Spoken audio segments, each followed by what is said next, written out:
It would help if I unmuted. Good evening. Hey, y'all. Thank you so much for joining us. I'm excited to be here to be in conversation with these candidates and advocates. And my name is Tiffany Cabán. I am a Queens kid, so I'm out in New York City, but excited to be with some of these West Coast folks and have worn a few hats over the past few years.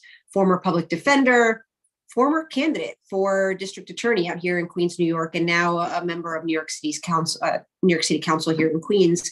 And more than that, I am a Working Families member. The Working Families Party is one of my political homes, and I'm excited for the work that's being done here. When I ran, it seems like a lifetime ago in this pandemic, for Queens District Attorney, I built my campaign around a coalition of grassroots activists and community leaders. And that's because the only way that candidates can win the fight for transformational reform is by using their platform to elevate the voices and center the needs of the communities that they hope to represent.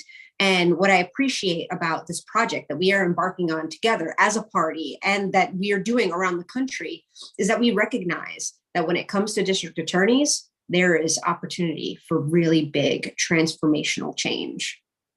One, I don't know how many of y'all know this, but the majority of district attorneys run across the country unopposed, held accountable by no one. And if there's anything that WFP knows how to do, it's run campaigns. And so this is a great way to get involved and to engage in what I think is one of the most important harm reduction strategies, right? We have, for generation after generation, relied on policing, incarceration, and punishment to solve all of our problems, and it's resulted in a system that predominantly punishes Black and Brown, queer, the disability community, immigrants, and predominantly punishes them for poverty, mental health, substance use, and other issues. And there's so much that can be done with this position. Every single day, district attorneys make the choice to prosecute or not prosecute certain offenses, right? And the balance of those prosecuting priorities and who's on the other end of that prosecution, that's a key difference, one of many key differences that we'll be exploring this evening. And it's crucial that we elect more progressive and carceral DAs who are going to choose not to criminalize those public health issues that I mentioned before, but instead also use the power of that office to hold people and corporate actors that are destabilizing our entire communities accountable in ways that they never have been before.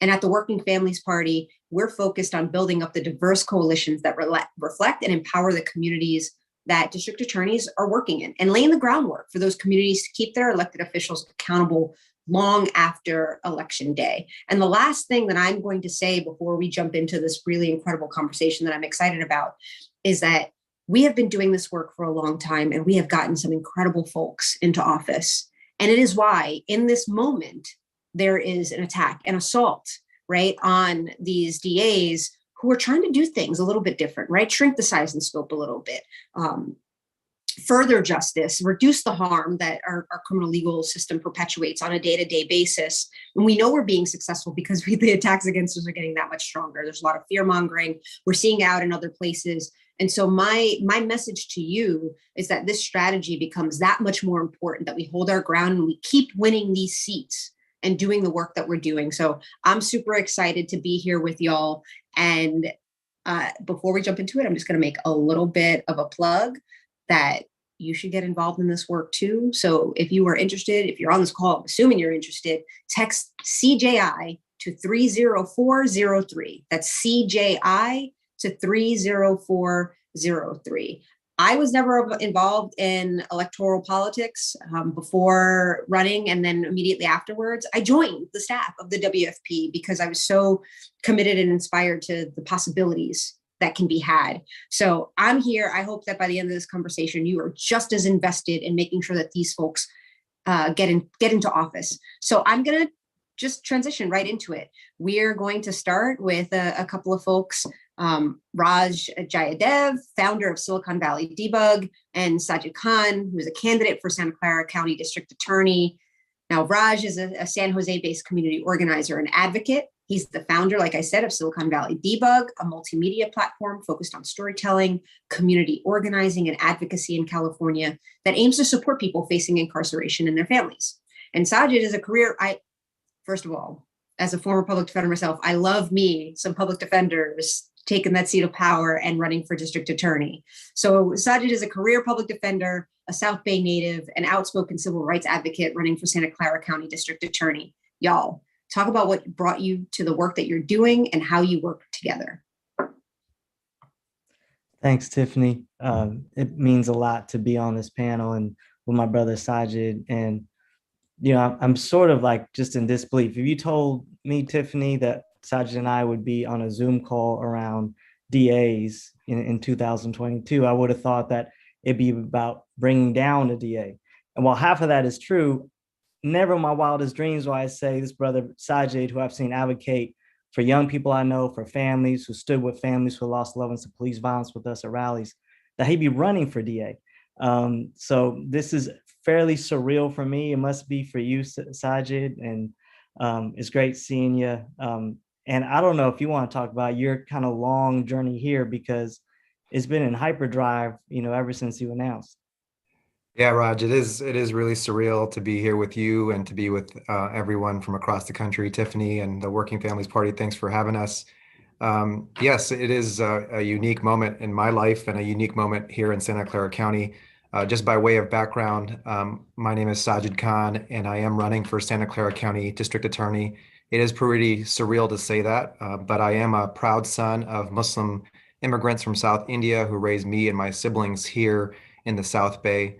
I was born in San Jose, grew up here, went to San Jose High School, and am now raising two young sons here in Santa Clara County. And for the last nearly 14 years, I've served our community fighting for the rights and dignity of our community's most marginalized people as a public defender. I've been in our jails, I've been in our neighborhoods, I've been in our juvenile hall, I've been in our courthouses, and I've seen our current system inflict harm on communities of color, perpetuate the harms of police brutality and mass incarceration, and fail to keep us collectively and sustainably safe. And it's for those reasons that I'm running for district attorney now and taking this detour in my career path, because I'm committed to fighting mass incarceration, healing systemic racism, addressing root causes of crime so that we can build a justice system that ensures and protects the dignity and safety of all people here in Santa Clara County, which, as I mentioned, is the place that I've called home my entire life. I just want to briefly mention about what I'm committed to when I'm elected DA and how that's related and connected to the work that I have partnered with Raj and folks from Silicon Valley Debug over the years. When I'm elected DA, I'm committed to preventing gun and property violence by addressing root causes of harm with mental health treatment, substance abuse care, and other alternatives to incarceration. I'm committed to ending our school to prison pipeline. I'm committed to holding police accountable when they violate the lives and dignity of our people. And it's critical too that I'm committed to honoring survivors of harm in our community by ensuring meaningful access to trauma-informed care. This run for DA is rooted in and an extension of my continued partnership and connection to the folks at Silicon Valley Debug. I'll give a couple quick examples, then I'll turn it back to Raj. Back in 2016, I represented a 14-year-old Latino boy who was shackled at the feet, waist, and hands, prosecuted and punished as an adult by our Santa Clara County DA's office. And despite our collective efforts with Silicon Valley Debug to try to convince the DA to keep that young boy in juvenile court, we were met with a stubborn, resistant DA's office. But we didn't end our fight there. We went to Sacramento with Silicon Valley Debug, with that young boy's family, and we fought for legislation to end once and for all that practice of prosecuting 14 and 15-year-old children as adults. I've been alongside Raj and other community members in rooms where we've held space, where they've held space for families who have lost loved ones to police violence, who have not received justice from our incumbent DA, because our incumbent DA has never prosecuted a San Jose police officer who has shot or killed a fellow human being in our community. And so this movement to transform and redefine our DA's office is rooted in those partnerships with Debug. So although it's surreal, it's actually a really beautiful extension, wouldn't you agree, Raj, of our collective movement that we've been a part of together? Yeah, absolutely. And I know I'm going to be able to ask you a larger question to dig into what your future kind of plans are as DA, and we'll get to that later. But, just to say, Sajid, I've seen you in the quiet moments, when there weren't cameras and there wasn't an audience or a campaign.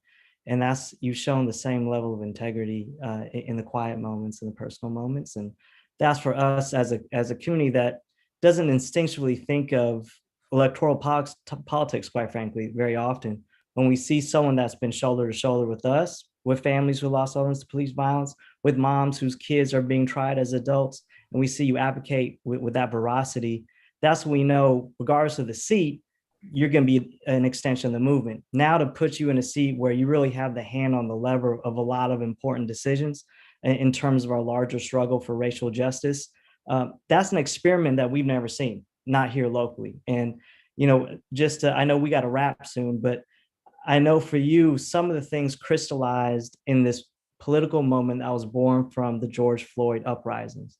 And, it might be useful for you to kind of just share how that reflected on your decisions moving forward.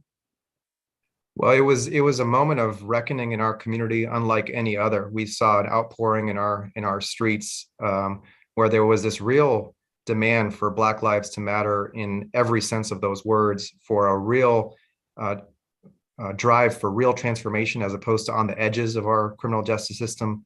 And so in the same way that our community was engaging in reimagining and redefining what we look to or define as public safety, I was also doing a personal internal reimagining of how I can best serve our community and utilize my lived experiences here in Santa Clara County as a public defender, as a community member, as a child of immigrants.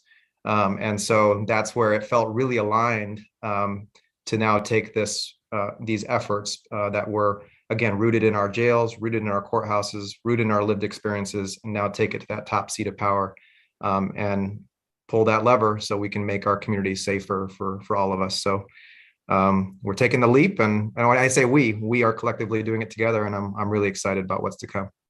Absolutely. We'll give it back to Tiffany now, and I'll ask you a question later. But no, we're gonna absolutely hold you accountable once you take that seat. But I know you see us coming anyhow. That's what I love to hear, by the way. I love that we're going to hold you accountable. And I just want to name the fact that sort of the dynamic and the rapport that you see in front of you is a rarity. Again, I talked about how so often district attorneys are accountable to literally no one. And I connect that relationship that you have to each other, not just personally, but in work, right? Mm-hmm. To something that Sajid said about being a public defender, being a child of immigrants, being someone who has engaged in this kind of advocacy, and that entire scope of experience and lens and sort of informs your theory of what needs to happen next. That is a rarity, and it's exactly what we need in this moment. So can I say one thing, Tiffany, just real quick? Yeah. One of my colleagues said, Sajid, you didn't know this, but you've been running for DA your entire life. And so it really is this kind of serendipitous feeling of destiny that's taking us here. And then we collectively are really excited to see what's to come of it from here. So that's right. That's right. And that can only be true when your true work is anchored in something very specific and it's not centered on a role. So we're going to move on to our next pair of folks. We have Cha Vang, who's the Deputy Director of AAPIs for Civic Empowerment, and Alana Mathews, candidate for Sacramento County District Attorney. So Cha is Deputy Director of AAPIs for Civic Empowerment, a California statewide network. I'm sorry, I have my New York flow on, and so I'm going to slow down because I have to remind myself that there are interpreters here. So I apologize. A California statewide network of grassroots organizations building progressive AAPI political power in California to advance racial and economic justice. She's a longtime Sacramento resident and a community organizer.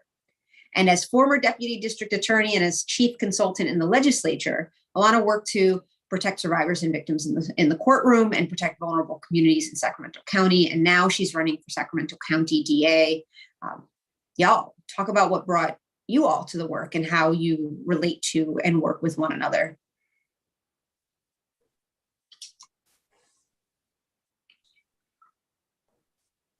I should get off of mute. I was going to say, don't be shy. Thank you, Tiffany, for that introduction. Hi, everyone. My name is Cabán, and as Tiffany said, I'm Deputy Director for AAPI Specific Empowerment, and I am a Sacramento resident. Also, in addition, I am a proud Hmong American daughter of, and also a refugee kid, right? If for many of you at the national level, there's not a large population of Hmong Americans, and you might have heard of our community through the George Floyd killing with Two Tao, which, you know, it's unfortunate that this is how you find out about our communities, but it is, you know, the US participated in the Vietnam War and really forced our communities to flee from war and be refugees and placed into communities, into poor, I'm so sorry. I'm gonna interrupt for 1 second because what you were saying is so important and so powerful. And I am getting from the powers that be that we've got to slow down just a little bit for the interview. I'm also a fast speaker, so my apologies. Yes, that's organizers, because we fast moving, and so we got to be fast speaking too. That's right. That's right. But you know, my family resettled in Sacramento, and the part of Sacramento that is historically this investment underinvested, and also had a lot of Black and brown folks, right? And so through that experience, I've my values and the way I approach my politics actually is comes from that. And I am super proud to just get to know Alana in the last year, as I see her as a sister who I'm like, every time I want, I'm going out into community events, I need Alana next to me, because I see the value in terms of how she brings the genuine love for our communities and the need to make changes. Because as somebody who's lived most of my life in Sacramento, we need the change that we desperately have been asking for. And I know Alana continues to bring those values and the needs, the experience to make those changes. I'm going to actually pass it over to Alana, because I know she has so much to add to this conversation. Thank you, Cha. And yes, we do share those values. Those values were born in me when I was born and raised in Gary, Indiana, which is one of the murder capitals in this country. So bad that I really couldn't go hang out because there was so much random and rampant violence. I really could hang out only with my youth group. And while one day I was doing just that at my pastor's house, a truck drove past, slammed on its brakes, backed up, and opened fire.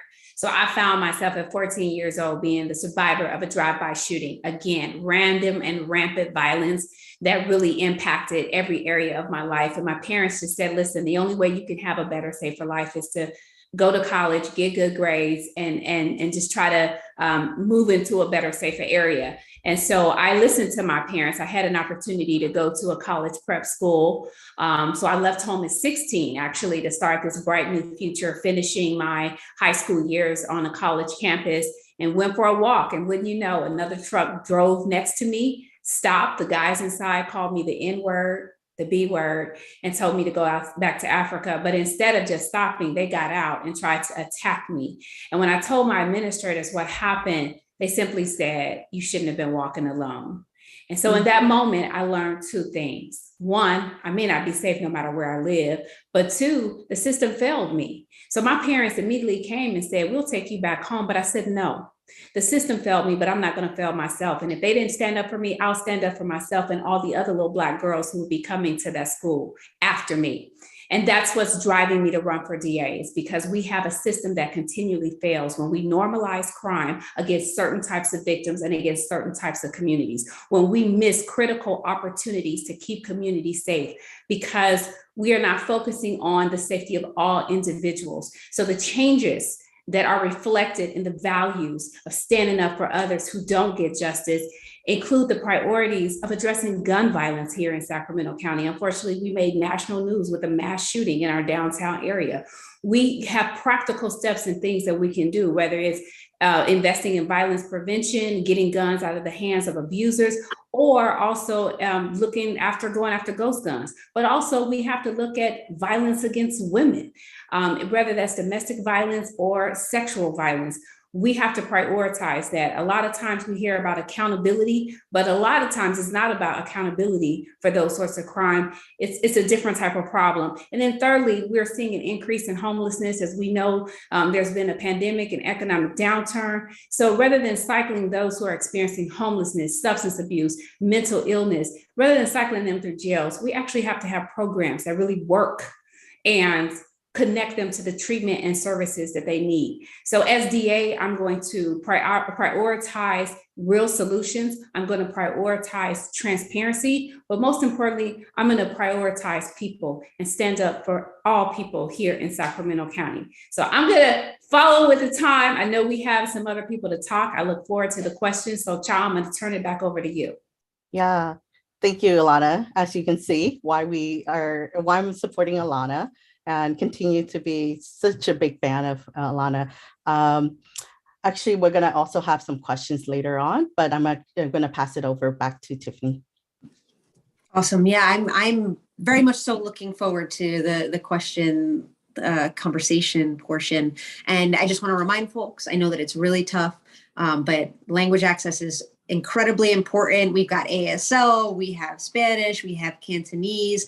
And so just keeping that pace down is going to go a really long way in making sure that folks are receiving the message. And yeah, I appreciate y'all. So we're going to move on to the next set of folks. We have Dr. Crystal Francis, the Vice Chair of Maryland Alliance for Justice Reform, and Robbie Leonard, candidate for Baltimore County State's Attorney. So Crystal is a public policy analyst with over 14 years of experience serving the federal government. She has experience in program management, policy analysis, compliance oversight, and advises executive officials on the effectiveness of government programs. She currently serves as the Assistant Director of Program Management for Georgetown University's Pivot Program, 10-month reentry program for folks returning to DC after a period of incarceration. And Robbie began his legal career at the Office of the Public Defender in Baltimore, where he represented both youth and adults, and he spent almost a decade representing kids who were lead poisoned. So he now partners with his wife, where he has combined his criminal and civil trial experience, and he is running for Baltimore County State Attorney. So I'm going to pose the question to y'all that I posed to everybody else. Talk to me about what brought y'all to the work that you're doing, and also how your work relates to one another. You know, like Crystal, why does this race matter to you and the work that you're doing? And, you know, Robbie, why does the relationship to folks like, Dr. Francis matter to the work that you're trying to do? Yes. Thank you so much, Tiffany, Robbie. Wow. It's been a long time. And we began this work making sure almost 8 years ago, making sure that people who are elected on the ballot represent our values. So I got into the work of the criminal justice reentry space because, you know, it's easy to lock people up and put them behind bars, but when they return home, what is the plan to make sure that they are successful and that they don't return? Because there's an obligation. Communities want to have real safety, and our taxpayers don't want to invest money to continue to lock people up where no rehabilitation or deterrence is taking place. So Robbie, you've been in the fight, and there are 3 words that I think bring me and Robbie together in terms of criminal justice reform: equity, fairness, and justice. And we have to move from policy and practice to strategy and execution. So Robbie, I mean, you've been in this space. You have lots of great ideas. You've seen what's been going on in Baltimore County. You know the statistics in Maryland regarding how many people are locked up, primarily our youth. You know, talk a little bit about, what has been your view and how we can make the change that we really need while also ensuring equity, fairness, and justice. Sure. And Crystal, I'm so excited that you're joining me here today. Like you said, we've been in this for a long time. What you didn't mention is we have been fighting to put people on the ballot for a long time who share our values. I was a past chair of the Baltimore County Democratic Party, where Crystal is now the chair. And the thing that made us so similar to each other in that role was we got out into the communities and we talked to people, right? Because we wanted to make sure that the party reflected the values of the people. And in the work that you've been doing, you've been out there talking to the people. I started my career at the Office of the Public Defender in Baltimore City. And just listening to the other speakers here tonight, sometimes I felt like when I was looking at them speak, I was looking in a mirror, because we share so many common traits, and I can see that many of us follow the same paths to get to where we are today. And it's an important moment that brought us all here. I started my career 15 years ago as a public defender. I was on the government relations team where I testified every day on bills, talking about how they affected every one of us, really, because anybody could have been sitting in that courtroom, right? And when I spent time as a juvenile public defender, I grew up in Baltimore County, and I practiced law in Baltimore City, just miles apart. And I would see how kids were treated so differently who did the same things that I did when I was growing up. They just looked a little different, right? And so that was heartbreaking to me. When I left criminal, I went into the civil world, but I represented a very similar clientele where I represented lead poisoned kids in Baltimore. And what I was doing was I was prosecuting slumlords, their landlords, for poisoning these kids. And again, they grew up right down the street from me, right? But just different environments. And when I would see the connections, the science that would tell us about what lead poisoning does, and there's a connection to criminality, people living in poverty, and they just need a little assistance, need a little help. So, I started my own practice a couple of years ago, but where I've been working with my wife and combined both my criminal and civil experience. But when Sajid and Raj were talking about, they never thought they'd be here running for DA, it was always against the DA. Well, it was 2 years ago after the murder of George Floyd. And Crystal, this is where I remember watching you standing up, calling for change, demanding action, just like thousands of people did across the country. And our elected officials here in Baltimore County and across Maryland, they listened. They heard me, they heard you, they heard our neighbors, and they put criminal justice reform in. And it was our state's attorney here in Baltimore County, who has been in office for 16 years, who has never faced a Democratic primary opponent since he's been in office. It was just him and the FOP who were against it. It was everybody in the community, the people that we've been talking to who were with us, and it was our state's attorney who sided with the FOP who was against us. And at that time, I realized, I can't just be on the opposite side of him testifying on bills or in a courtroom, but I need to be on the opposite side of him on the ballot, right? Because our people deserve better. They deserve a choice, and we are a clear difference.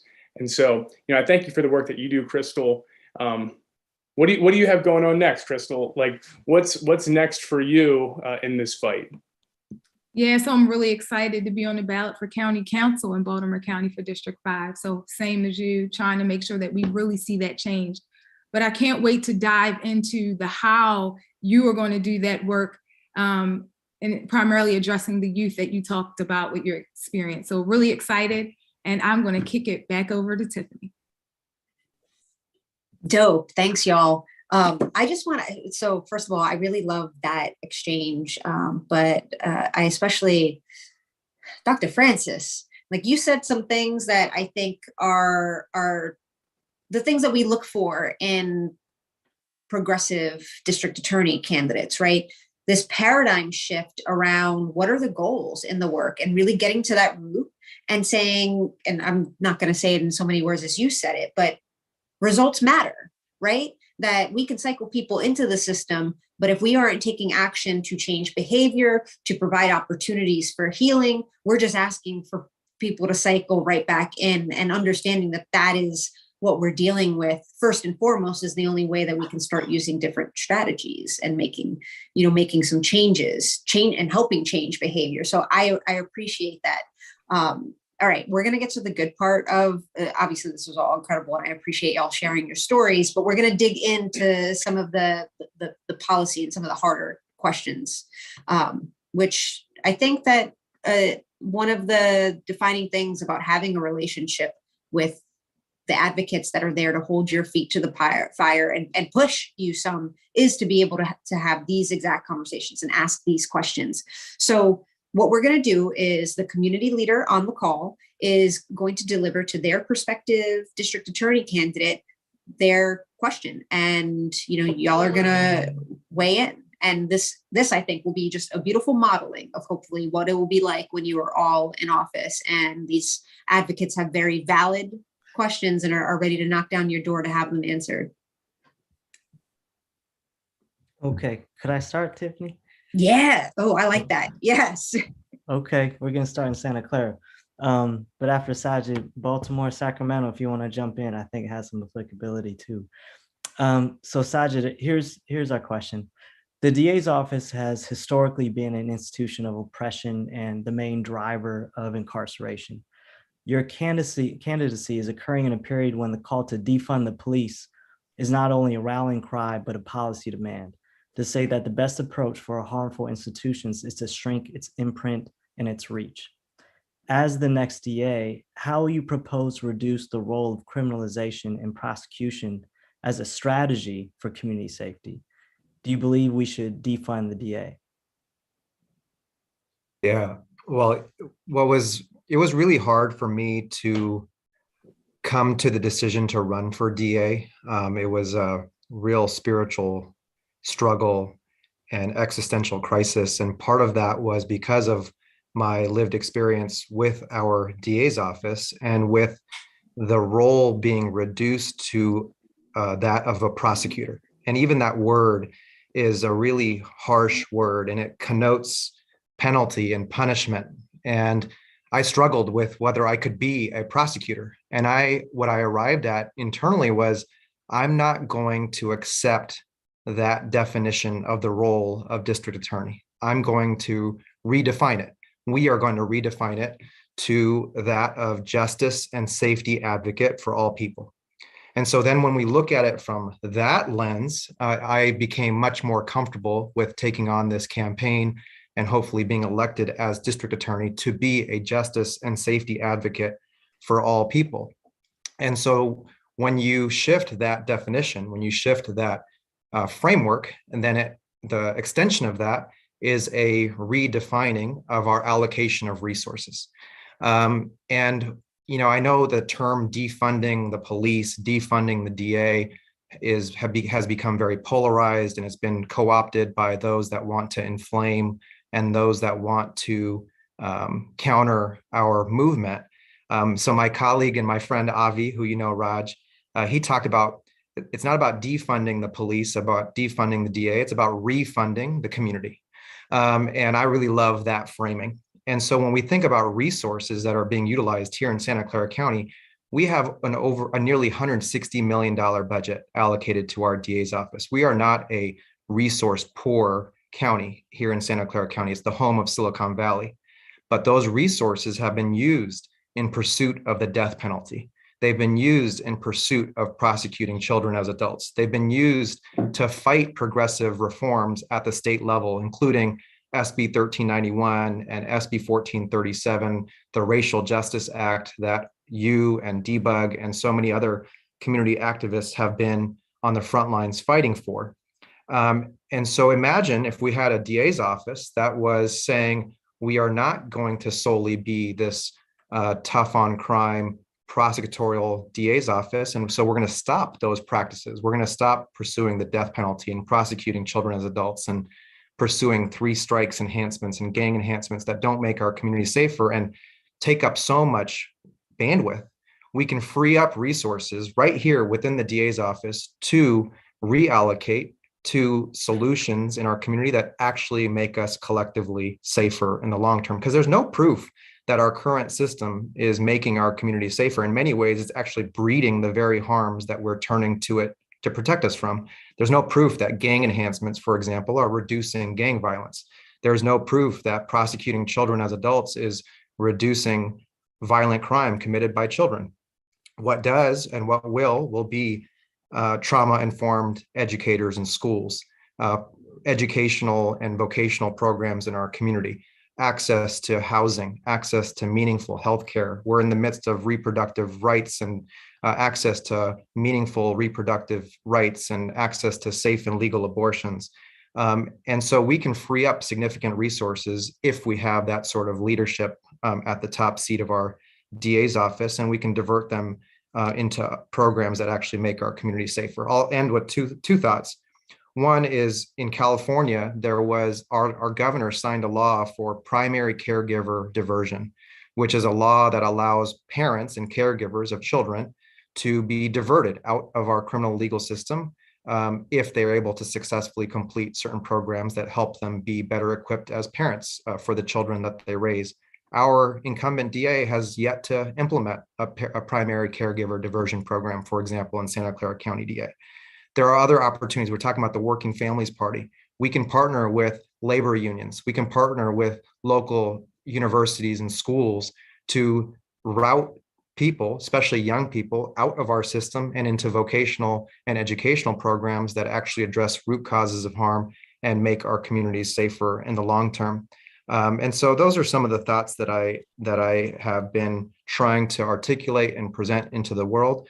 But it all has to start with that willingness to redefine the role and an acknowledgement that the DA's office can be so much more, and it can be this through line or resource or pivot point for people, where we're actually using it as a opportunity to direct people to meaningful interventions that, again, make our communities safer in the long term. Raj, I know you shouted out Robbie, so I really want to hear Robbie's answer to this question too, specifically because it's a beautiful question in terms of, like, we have this entire time held prosecution as synonymous with community safety, and just hearing people talk about all of these other aspects or avenues that build safety in communities, and then how do you locate a district attorney within that? So Robbie, go ahead, have at it. Well, I think it's, when we ask our community, when we ask the people who live here, what is the goal of a prosecutor? What do you want as the end result of your district attorney? Here in Maryland, we call it a state's attorney. And to me, I think the answer is safety, right? We want to feel safe. And traditionally, some people believe prosecutors should just send people to jail for as long as possible, and that equals safety, right? But we know that it doesn't. So, for me, I just had an interview yesterday with a reporter, and she said, you mentioned harm reduction sometimes, and what do you think about safe injection sites? And I said, look, I want to be a prosecutor because I want to save lives, right? I just want to save lives. Every life, they all matter, right? And so when we know across the country that we just had 100,000 people overdose and die, for the first time ever, we know that the system that we've had hasn't been working. So, people's lives have value. Can we do things differently to save their lives? So, the Maryland legislature worked last year to try to decriminalize drug paraphernalia. And of course, my state's attorney, the incumbent, opposed that. He went down and testified against it. Our Republican governor vetoed the legislation and it died.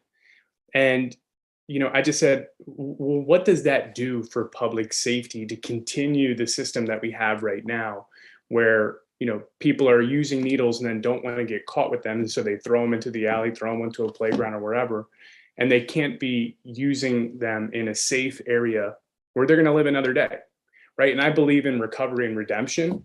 And I believe that maybe at some point someone can recover, but we should let them live to do that. So the positions that I take as a candidate running for state's attorney is all about public safety, and it's that every life matters. Thank you. I appreciate, first of all, you couldn't have known this, but you are singing my song. I have safe injection site, harm reduction. We have the first two in the country, actually, right here in New York City. And it has been incredible in terms of the public health and public safety impacts. And so what I'm hearing as a through line through these answers are that y'all are very, very focused on outcomes, as you should be. So I know that we have another question, and I am going to turn it over to Cha.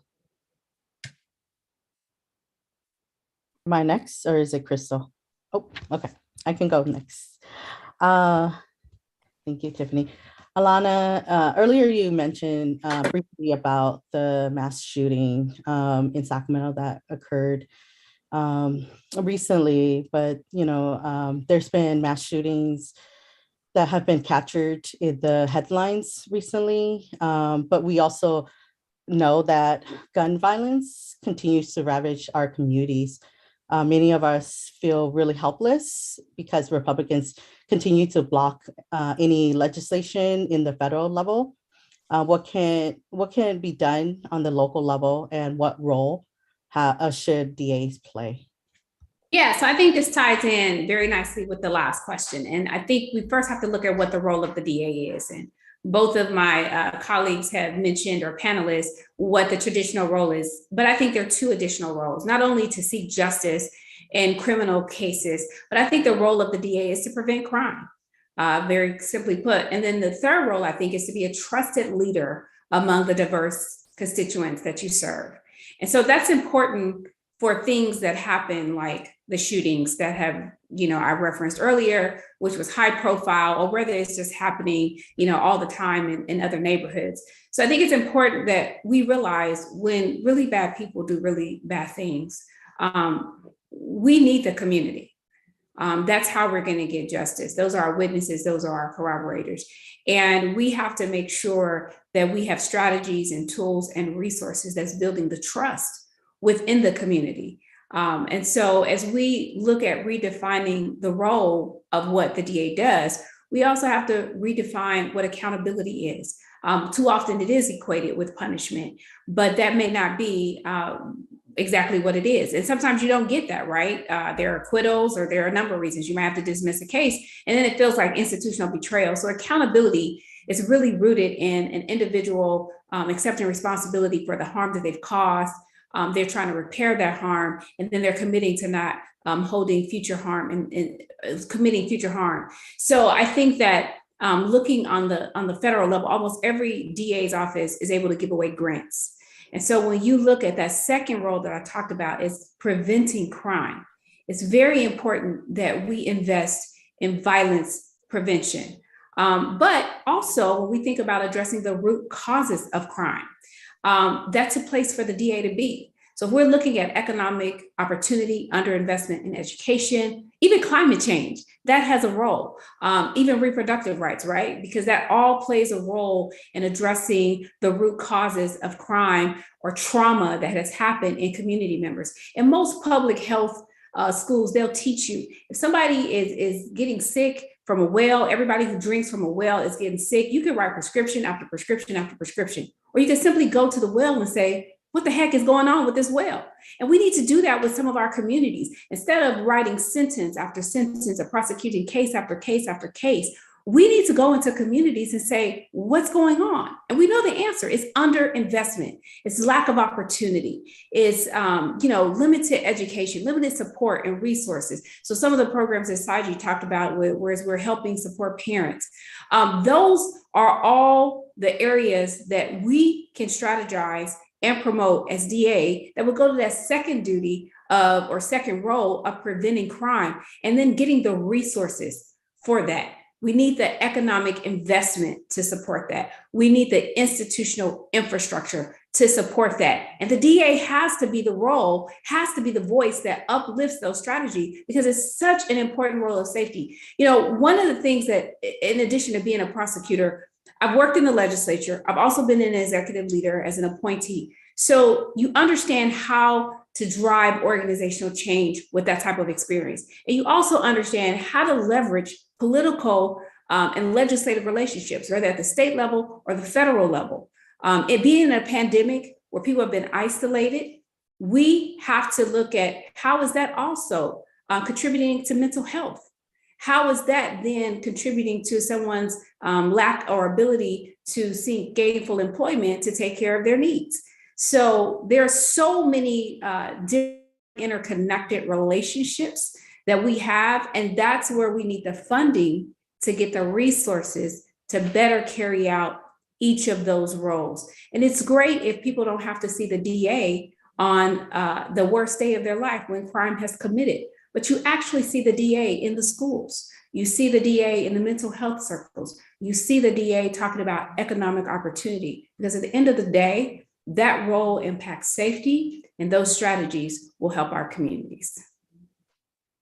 Well, I would love to get the input of Robbie and Sajid. You know, I think just to set the landscape, right? Like, we are in this moment where we're seeing an increase in gun violence across the country, and it's also coming at a time when we're still in the midst of a pandemic. We're experiencing one of the worst economic crises that we've seen in generations, and you know, those things are connected.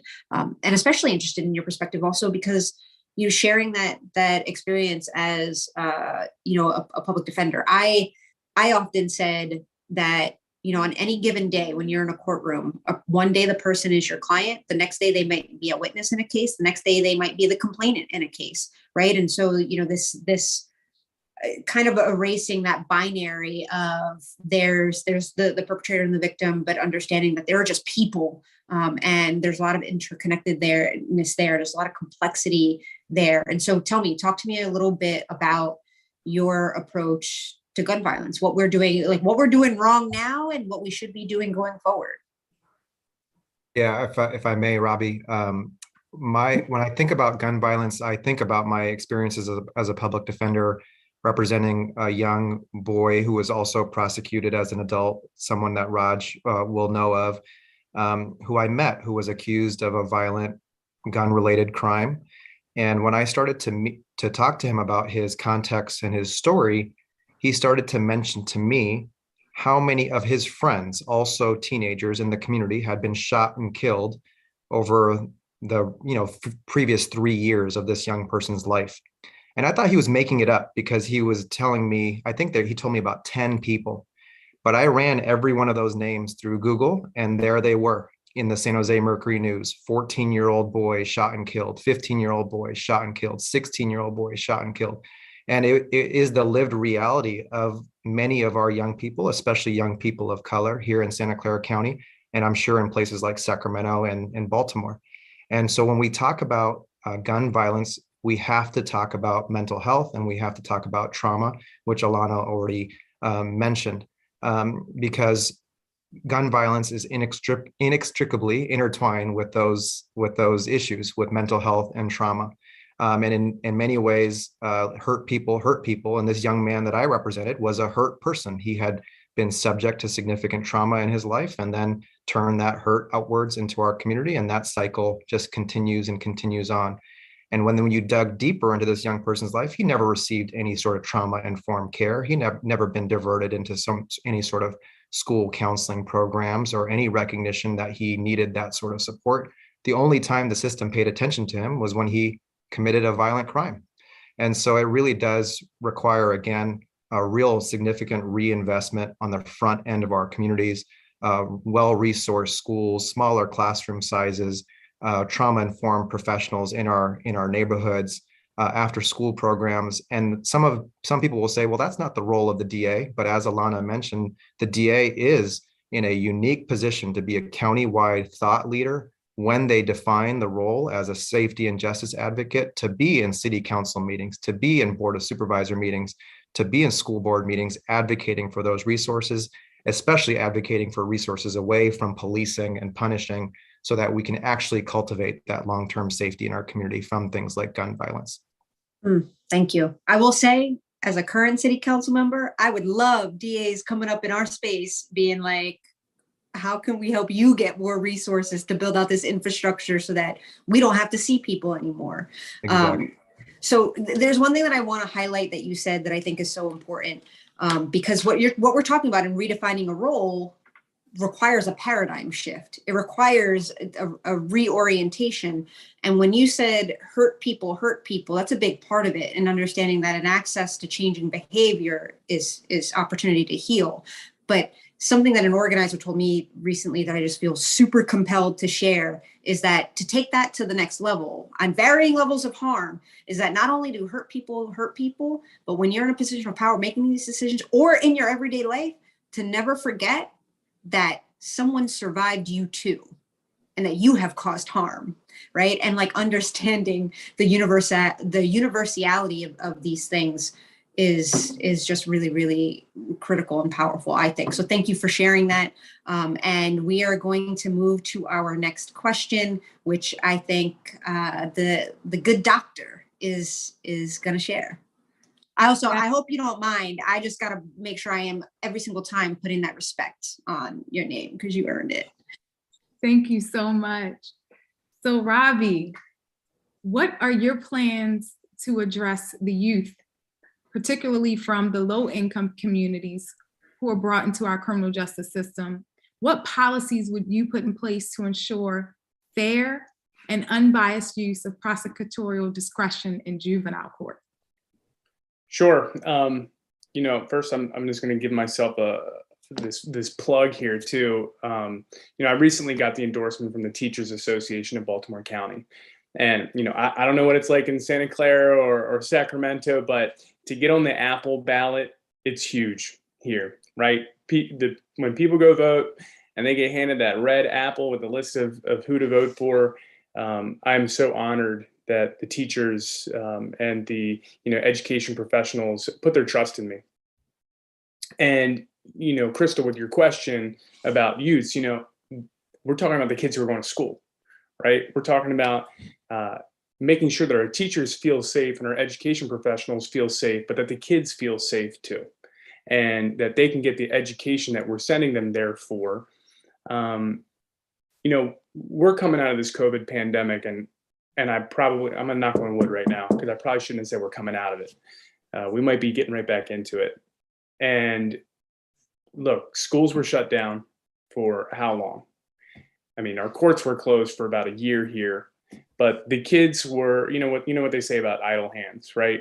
And the kids weren't in school, they weren't receiving the resources. We're lucky that here in Baltimore County, we have this program called the Student Support Network that a lot of volunteers put together to make sure that, our kids were fed when they weren't in school, because so many kids, Crystal, your question was, talking about the kids who are living in poverty and don't have the resources. So many of them relied on being in school to be fed, right? So closing the schools was probably the right thing to do, right? For a period of time. We wanted to keep them safe. But, a lot of them didn't have the backup, right? And their parents were out of work. They themselves might have been out of work from their after-school job, their weekend job, and they didn't have the resources that they needed. So now they're back in school, and a lot of parents and teachers started talking about these kids lost their damn minds. When they came back, they forgot how to socialize. They may have spent about a year online just beefing with each other. And now they're face to face in school and they act on it, right? And so, when I look at what's going on in our schools, I say we can't criminalize the behavior, right? We can't see kids fighting and turn that into something that needs to be in a court system, because the kids didn't ask for COVID. They didn't ask for the schools to be shut down. This is just something that happened to them, and they're trying to deal with it the best that they can, right? And so what we need to do is recognize that and provide the support that's necessary. So, going off the last answers, talking about the restructuring the role of the DA, what the DA does, reimagining it, asking for resources, that's me in my office going down to the county council or going down to the school board and saying, look, this is what I'm seeing. These are the cases that I'm seeing referred to me, but I think these are the resources that these kids need to stay out of this mess to begin with, right? Historically in Baltimore County, it is not a good place to be a kid, because from 2013 to 2020, Maryland prosecuted 7,800 youths as adults. 80% of them were Black. And, my state's attorney says he doesn't believe in mass incarceration. My state's attorney says he doesn't believe there's two separate justice systems, one for Black and one for white. He says, I don't ask people what their race is when we prosecute them, but the results are what they are. And we know that we can do better. So, I promise to treat kids as kids, right? So that's what we're going to do. We're not going to be sending every kid to adult court. We're not going to be prosecuting every kid trying to send them to jail. We're going to try to decriminalize this behavior and treat kids like kids. Can I just jump in and add something to that question? Please do. I think two things that we really need to do is, and Robbie, you hit the nail on the head so wonderfully, is that we don't have mental health services for young people. Oftentimes it might be available at high school or junior high, but we're seeing that we need it at the elementary school level. And then the second thing is when we look at the fact that hurt people do hurt, I think we also have to look at providing opportunities. And so I've been involved in what we call the Florence High Law Academy, and that's building a pathway out of poverty. So taking at-risk students and working with them through mentorship, exposure to different career opportunities. And I'm proud to say that my first mentee 10 years ago was actually sworn into the bar of California, the state bar, this past February. Or we could do things that have restorative justice, such as youth court, where the youth are the jury and they're also the advocates, whether the DA or the prosecutor. And it gives an alternative accountability model where students are able to recognize that harm, try to repair that harm, and then they're going to commit to not causing further harm in the future. But it also allows them to see themselves not as a victim, not as somebody who suffered trauma, not as someone who's hurt, but someone who has a future, someone who now has an experience of seeing themselves as an advocate, as an attorney, or any other role in the legal system. So I think it's very important to bring those opportunities to our young people as well. Can I add something real quick? I know we're please do. And I actually would love your counterpart too as well. I want to bring the community into it too, because I also feel like Raj is well situated to weigh in here too. So Sajid, go for it. Yeah, I just have a couple of quick thoughts that came to mind as that question was being asked by Dr. Francis and then answered by Robbie. One is reframing what questions we ask of our children. You know, there is an instinct to ask the question of what did you do? And I've come to understand the question that we should be asking as a system is what happened to you, which is exactly what Robbie was articulating. I also saw a documentary. It's called Last Chance U. It's about a basketball coach who coaches junior college kids. And he said something that was really profound. He said, kids that deserve love the least need it the most. And that's what we need our system to reflect. And in dovetailing from that, it really does require us as community leaders and as systems to see children as our children, especially children of color. If we see people as full human beings, then we're going to want and desire for them the services and the support that they all deserve. And that really does require diversity in leadership, which is why it's so critical that leaders like Robbie, Alana, and hopefully myself are in these seats of power so that we can see our children of color, especially as our children, and then provide them the support, love, and services that they need. And I'll turn that over to Raj. I would love to hear what Raj has to say about juvenile justice, because I know that's been a primary issue for DBUG in our community. Yeah, I mean, I would agree with what everyone said earlier today. Is that, you know, we've had this knee-jerk response, actually not us on the call, but the people that have current seats of power now have this knee-jerk response of answering every single child issue as an act of criminality that gets punished consequently. And it creates these generational cycles of trauma that then we keep seeing the same youth that are in need that end up in courtrooms and end in juvenile halls and then in adult prisons. But so I do think it is, Tiffany, as you said, a paradigm shift, not just in who's in power, but how our communities are received and how their needs are met, and not falling for this easy impulse to incarcerate and over police. But the thing I'd add to this conversation, though, is young people, and like I work at a place with a lot of young people, that's their safe spot. DBUG is where they go to get away from street violence, to get away from surveillance by police, to get away from the limited ideas of what their dreams could be by the adult world that should be believing in them, like teachers and other adults that are punishing and penalizing them. But they're seeing what decisions are being made now. And like California and you know, Alana and Child would know this, they're closing our youth prisons, our state prison systems. And they're saying, counties, now you're responsible for these young people that were being thrown away, essentially. And what has our current political leaders done? They said, okay, well, we'll just fill these folks in our local juvenile hall systems. So they're not reimagining anything in an opportunity to address the needs of young people, where they could be creating residential programs, keeping them in the community. And no one has had the political courage to pivot in that way. I have a feeling the candidates on this call would do that. And that's why these individual candidacies means really larger systemic change.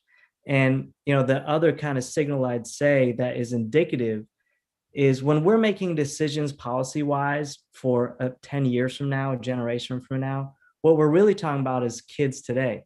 They're talking about investing a $700 million jail in Santa Clara County to be built in 8 years. That means Sajid's kids, my kid, they're planning their future. And we need to change who's making those decisions so those kids have a future, and they see it too.